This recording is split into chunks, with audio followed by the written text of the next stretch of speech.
আসসালামু আলাইকুম, আশা করি সবাই ভালো আছেন। আজকে রবিবার, এখন বিকেল 4:30। আমি এখন কপালেশ্বর বাজারে। বাড়ি থেকে একটা অটোতে করে বাজারে আসতে আমার 10 টাকা খরচ হয়েছে। আজকের দিনটা আমার জন্য অনেক স্পেশাল, কারণ আজকের দিনটা শুধু সবজি বিক্রি বা ব্যবসা নয়, আজকের দিনের ইবাদত ও দিনের কাজের একটা সমন্বয় আছে। পুরো ভিডিওটার সাথে থাকার জন্য আপনাদের অনুরোধ করছি। বিকাল 5:15 আমি আসরের নামাজ আদায় করলাম। নামাজের প্রশান্তি নিয়ে আমি আজকে দাওয়াত ও তাবলীগের গাছতে বের হলাম। বাজারের কোলাহল আর ভিড়ের মাঝেও আল্লাহর পথে কিছু সময় দিতে পারাটা সত্যি অনেক বড় একটা পাওয়া। নামাজের পর কিছুক্ষণ সময় দিয়ে দিনের কথাগুলো মানুষের কাছে পৌঁছে দেওয়া, এটাই আমার আজকের দিনের সবচেয়ে বড় প্রাপ্তি। বাজারের এই ব্যস্ততার মাঝেও যখন আল্লাহর ঘরের দিকে আসা যায়, তখন মনটাও হালকা হয়ে যায়। গাছের কাজ শেষে আমি আমার সবজির দিকে মনোযোগ দিলাম। আজকে বাজারে নিয়ে এসেছিলাম আধা কেজি দুন্দুল, আধা কেজি ঝিঙ্গা আর হচ্ছে 6টা চাল কুমড়া। বিকেলে প্রায় 5:40 সবজিগুলো বিক্রি করতে পারলাম। সব মিলিয়ে 30 টাকা বিক্রি হলো।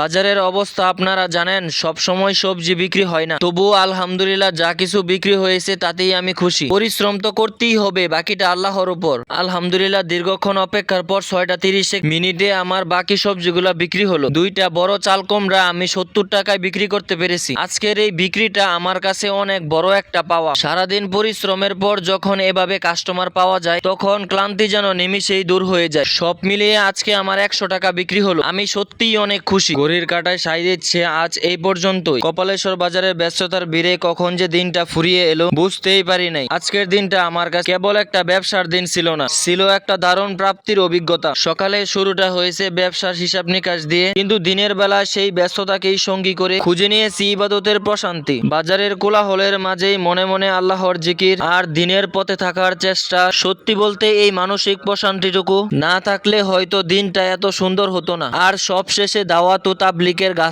দিনের কাজের সামান্য কিছু সময় বের করতে পারাটা আমি সত্যিই আমার জীবনে অনেক বড় সৌভাগ্য মনে করছি। দুনিয়ার কাজ তো থাকবেই, সেই ক্ষেত্রে আখিরাতের সামানা সংগ্রহ, এই ভারসাম্যটুকুতেই তো জীবন আসল সৌন্দর্য, তাই না? আপনারা যারা আমার সাথে এই ছোট পথ চলাইছিলেন, আপনাদের অনেক অনেক ধন্যবাদ। আজকের দিনটা আপনাদের কেমন কাটলো?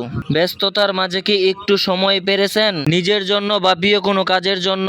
অবশ্যই আমাকে কমেন্ট করে জানাবেন। আমি আপনাদের মন্তব্য পড়তে ভালোবাসি। আর হ্যাঁ, আমার আজকের এই ব্লগটি যদি আপনাদের ভালো লেগে থাকে, তবে একটি লাইক দিয়ে আমার পাশে থাকবে। আপনাদের এই ছোট ছোট অনুপ্রেরণা আমাকে সাহস দেয় নতুন করে পথ চলার। আজকের মতো কপালেশ্বর বাজার থেকে বিদায় নিচ্ছি। অনেক অনেক ভালো থাকবেন, নিরাপদে থাকবেন, আর নিজের কাজের মাঝেও দিনের পথে অবিচল থাকার চেষ্টা করবেন। আর আমার ইউটিউব চ্যানেলটা সাবস্ক্রাইব করতে ভুলবেন না। আর আমার ইউটিউব চ্যানেলের নাম হচ্ছে কাউসার এগ্রো ব্লগ। সাবস্ক্রাইব করার পর পাশে থাকা বেল বাটনটি অন করে দিবেন, তাহলে আমি ভিডিও ছাড়ার সাথে সাথে আপনার সামনে চলে যাবে। আর আমার জন্য সবাই দোয়া করবেন, আল্লাহ তাআলা যেন আমাদের ব্যবসার মধ্যে বারাকা দান করে। আল্লাহ হাফেজ। আসসালামু আলাইকুম রহমতুল্লাহি ওয়া বারাকাতুহু।